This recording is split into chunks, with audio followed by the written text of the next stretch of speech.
So the reason why I wanted to show this fight was his super technicality, and we're gonna stop this fight a bunch of times so you can kind of see the sort of microtransactions that we have in between, because there's a lot of really aggressive stuff that happens in this fight that's negated by very small nuances and just everything. It's a beautiful fight. But he's defending his Channel 7 115 or 18 title, 18-pound title.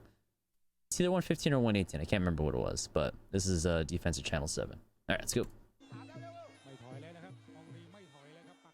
Bit of a feeling process. Also, this fight's gonna skip a lot of the lulls in between. So if there's like a shin across the hip and there's a halt and the ref has to break it up, the time in between is probably gonna get cut. So this fight is gonna seem kind of choppy, but they cut out all the parts that nothing happens in. But again, classically we start with round 3 anyway, so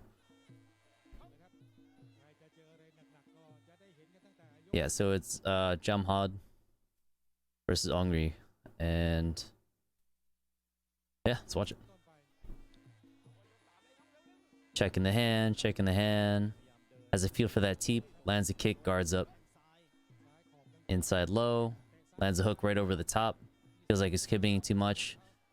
Baits him with the uppercut, sees if anything comes up. He knows he can catch on either side. He knows he's going to teep for the leg. Check. Nothing yet. Throws a body kick, gets right out right away. Back to that outside. Starting to defend a little bit. Hook and angles out. Takes back to center ring. Trying to see something off of that teep. Lets him go. Show respect. Outside low kick, and he kind of smothers that 1-2. One might have slipped through, but Jomhod's got a little bit of experience with the with professional boxing, so he can definitely handle the hands. Not an issue. What I really want to point out is with some of these small exchanges, you're going to see different energy levels. So you're going to see what it looks like to really negate somebody's power, and it makes it look like they're not doing anything, versus putting in a lot of input and just not really getting a lot as a result. So this is just a result of experience.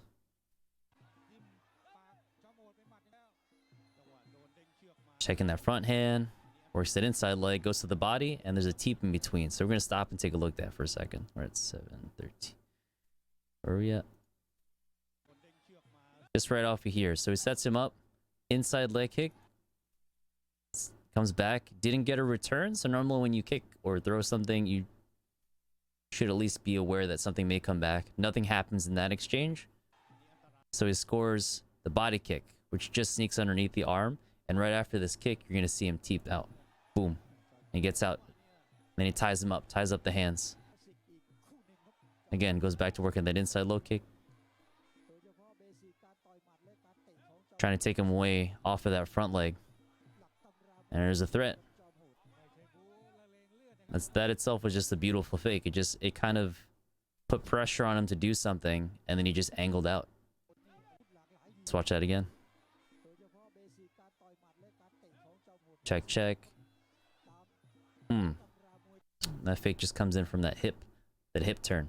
Once the hip turn comes in, he's convinced he's gonna kick. He already landed 2-3 kicks already.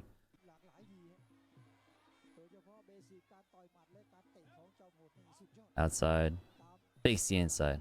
Boom. Right there. Sets him up. Sorry. So he's tying up the arms just in a way that he can't use it. And there's an ankle pick. I've seen this one clip about a dozen times right off of this. So he's got the over-under. He's got his balance pretty much compromised. He's a little bit off to his side. So he can't really do a whole lot. He's posted up in between the guy's stance, between Ongree's stance. So he sees that he's not really going to move or angle out of this. He doesn't want to engage too much in the clinch. And with the slickness here, he's actually going to drop really low. It's super risky, by the way. Going to drop really low, go for the ankle. And he's actually going to pick the leg, pick the ankle. This is kind of a wrestling move. And he's going to step in between and sort of trip him here. All in one motion. There he is. He ties him up. Waits on it. He realizes, actually, he might have realized that that Ongree's right foot actually came up a little bit. So when he has this tie up and he's able to drop down, he can actually go down and reach for that ankle pretty much unscathed from here. Boom. There's a slick takedown. There he is. He's playing with that lead hand again. Popping in that jab. The 1-1-2. Goes for that uppercut. Inside low. The timing of which he's able to just angle out right away automatically. He punches and he's able to kind of maneuver around the guy, no problem. Yeah. All that weight was on that front foot because he turned him into that. So when he folded him a little bit, he actually was able to really capitalize on that, and then that's the ankle pick right there. Pops across, uppercut straight to the body. Ties him up again. Can he sneak in an elbow from here? No. Looks like they just tied up and broke up. So he's playing with the arms, kind of getting a feel for what he's going to do in the clinch. Is he quick to pull the trigger on the elbow? Is he going to punch back? Is he just going to stiff arm? So now he's faking that outside low kick. Look for something over the top. He knows he can get on the inside pretty easily with the clinch. But it's a lot of hand fighting, not necessarily boxing. Ooh, we gotta watch that sweep again. It's a lot of hand fighting to kind of negate, okay, like, I'm touching the lead hand. Boom, I can punch here. I can reach in. Can I clinch? I can. I'm going to step away. So he's working this cross block. Takes a knee. But he waits for him. He's like, okay, you got the knee off. So he sees that he's marching in. No problem. He's probably going to land a knee, which means he's going to put a lot of weight on the other leg. Boom, right there. That's it, like a magician.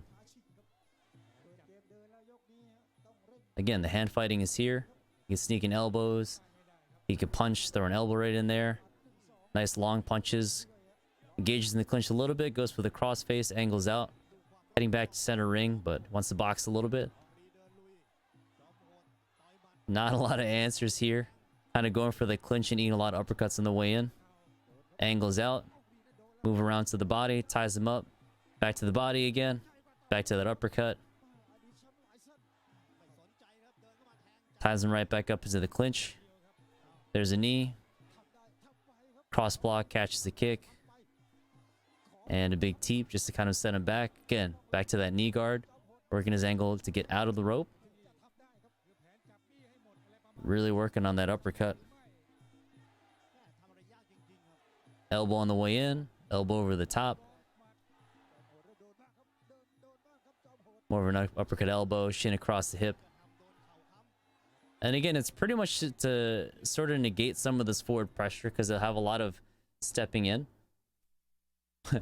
Ready to watch the guy get yeeted? Yeah, pretty much. You can watch one of those. I'll put one on for you, Kristen. So, he's really pressing forward, and what he's doing is angling out to kind of negate that forward pressure. He'll score something like a punch, an elbow, or a knee, and he'll use his knee to stop the guy's hips from moving forward. So you're doing that, you can't kick, you can't knee, you can't really step down and punch that hard, so you kind of lose a lot of that activity. So anything you throw, you lose a lot of that power because he's actually shifting your hips back and keeping them in place. So he's tying up in the clinch, tying up, he's getting out. And with this, when he pulls his head down, he's compromising his posture. And he's able to move him just enough out of the way that he can get out of whatever this situation is in this clinch. Doesn't necessarily want to commit. There's a long knee. Separates. He's ready to block. And again, he's using that uppercut to get away from that long guard.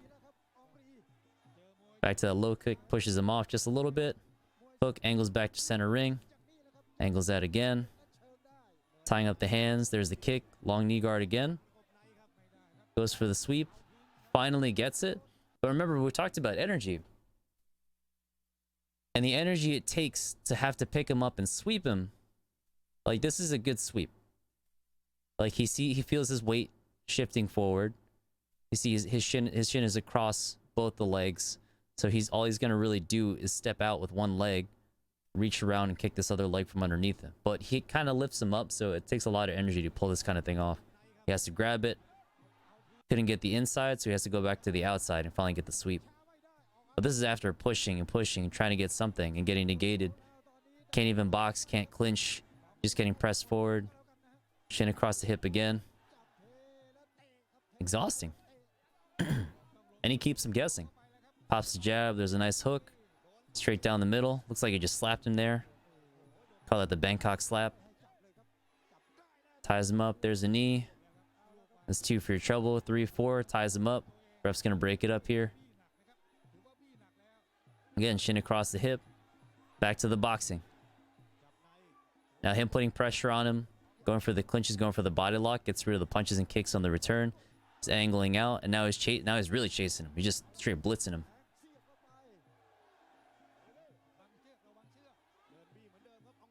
Angles out. Push him to the side. Kick and catch. And again. Energy. Energy levels are hugely different here. Knee for knee. Shin across the hip. And to have to blitz him like that to take him down, that alone, yeah, you scored the takedown. But it's going to be tough to convince the judges that you weren't tired doing it. A lot of fakes and feints coming in, just lifting up the knee, pressing forward. Here's the body lock. Ties him up again. Back to angling out. Looking for the inside kick. If he's going to step in, he's going to try to sweep from underneath him. Ties him up, goes for the cross face, straight left, uppercut, back to the body lock. Just enough for the ref to break it up. Again, stepping back, angles out towards the ropes. Long guard, goes back to the clinch. Cross face, but he's just out of harm's way here.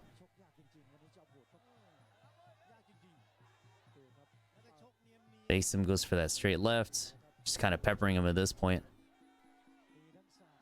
On guard, kind of inviting that clinch, waiting for something to happen with that knee. Again, he's not afraid to box in any of these exchanges. He's just kind of inviting it at this point. He's kicking at will. Knocks him off balance, puts him in the corner. Ties him up, and he smiles. Angles back out.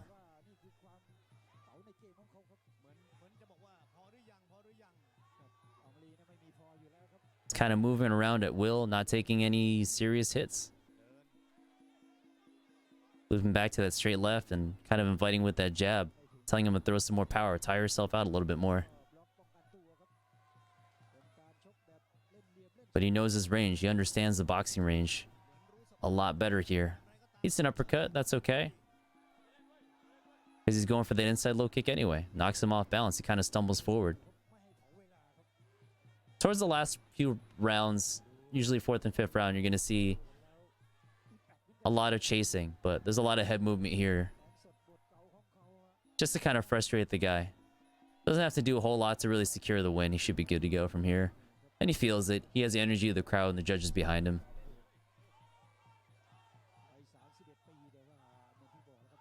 Goes for that teep. Again, he's just kind of guarding up. Just kind of playing with them at this point. Running back and forth. Baits him in. Gets away from that uppercut. And that's it. That's the fight.